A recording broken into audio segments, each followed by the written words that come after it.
दुनियार केउं भी कुआरी झील बा पड़िशा घर सुंदरी भाउज को पटेइबाकू चाहूतिले आजिर एही भिडियोटी को मूलरू शेष पर्यंत पूरा ध्यान सहित देखिबे काहेकि ना आजिर एही भिडियोटी रे मु आपनकू शिखेइबी दुईटी तुलसी पत्र रे झील पटेइबा पई वशीकरण विद्या नारी मोहिनी वशीकरण विद्या जहाको प्रयोग करी आपण सुंदरी सुंदरी झील बा पड़िशा घर सुंदरी भाउज को मुहूर्तक भितरे पटेई पारिबे ताठारू मन मुताबक काम हासिल करिपारिबे।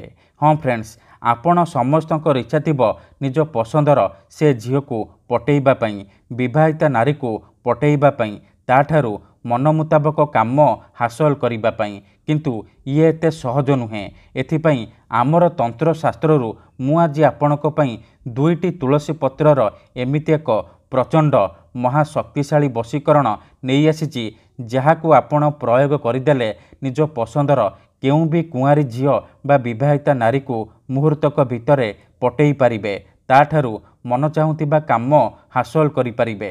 एही वशीकरण एते शक्तिशाली कि एहार प्रयोग केबे भी खाली जाएनी।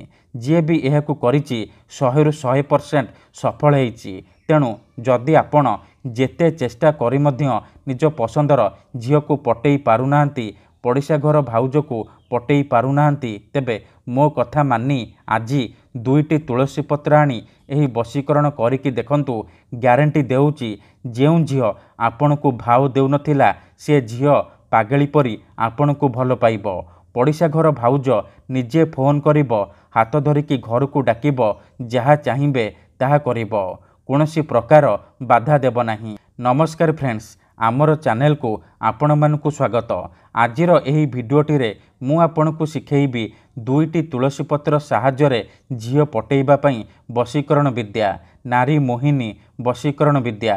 एही वशीकरण प्रचंड महाशक्तिशाली वशीकरण।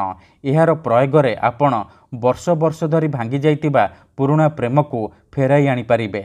सासु नणंद दियर भाउज काहाकू भी निज बसरे करी ताठारू निजर मन मुताबक काम हासिल करिपारिबे। तेणु एही वशीकरण आपण भाबी चिंतिकी प्रयोग करिबे। केउं भी पुओ बा झील एही वशीकरण निज घरे बसी बसी करिपारिबे बिना कोनोसी पैसा खर्च करी बिना कोनोसी सामग्री रे आपण निज पसंदर से झील बा विवाहिता नारी को बसरे करिपारिबे। ठीक अछि, तेबे एही वशीकरण करिबा सबुठारु सहज।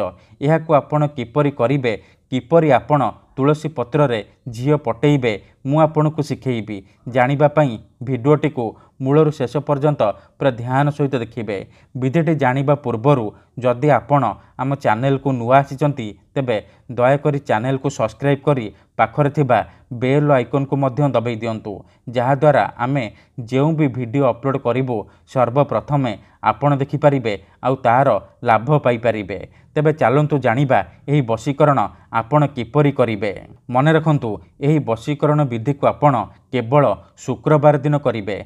सखाळु गाधेई सफा वस्त्र पिंधिकी दीटा तुलसी पत्र आनिबे तापरे कोनोसी एक जगार बसी पड़िबे जेउठारे आपनकू केही देखिबेनी किंबा डाकिबेनी। तापरे गोटिए तुलसी पत्र रे से झीवर नाम लिखिबे आउ गोटिए तुलसी पत्र रे आपण निजर नाम लिखिबे। नाम लिखि सारिबा परे कोन करिबे आपण पुअर जो नाम लेखा तुलसी पत्र उपरे झीवर नाम लेखा तुलसी पत्र को रखिबे। तापरे सेई झील बा महिला को मने मने भाबिबे तापरे तुलसी पत्र को एहीपरि आउंसिबे। आउंसिबा समय रे आपण गोटिए मंत्र 51 थर पढ़िबे। ओम आमुकं बसम ओम आमुकं बसम ओम आमुकं बसम। आमुकं जगार आपण सेई झील बा महिलार नाम कहिबे जहाको आपण निज बसरे करबाको चाहुचंती। देखंतु मु एठी झीवर नाम लिखिछि रीता।